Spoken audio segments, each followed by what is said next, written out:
La fonction principale de l'appareil respiratoire est de fournir à l'organisme du dioxygène et de le débarrasser dans le même temps du dioxyde de carbone.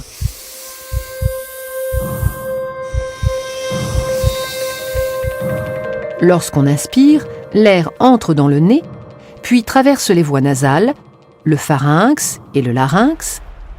Il descend par la trachée et atteint les bronches, petites voies respiratoires qui se divisent en voies plus petites, les bronchioles.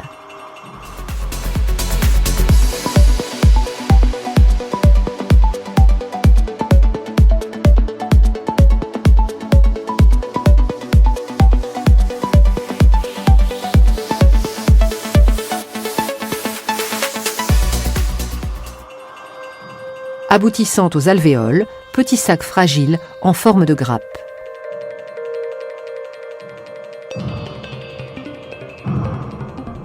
L'air pénètre donc dans les poumons jusqu'au fond des alvéoles. Et c'est là que se produisent les échanges gazeux entre l'air et le sang. Les échanges se font au niveau des capillaires, vaisseaux sanguins très fins qui tapissent la paroi des alvéoles.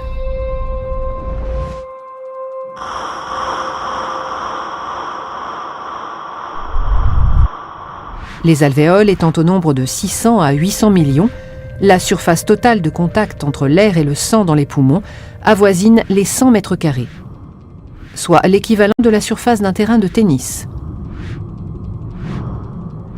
La grande taille de cette surface d'échange alvéolaire, richement vascularisée, augmente la quantité de dioxygène entrant dans le sang. Le sang, qui était pauvre en dioxygène à l'entrée des alvéoles, en ressort enrichi. Il quitte les poumons par la veine pulmonaire pour aller irriguer les différents organes du corps.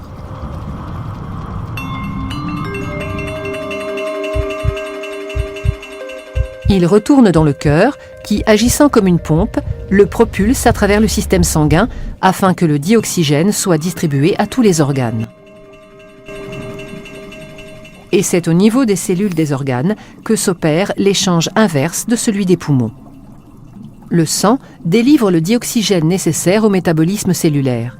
Sa consommation par la respiration cellulaire libère un déchet, le CO2, qui, récupéré par le sang, est reconduit aux alvéoles pulmonaires.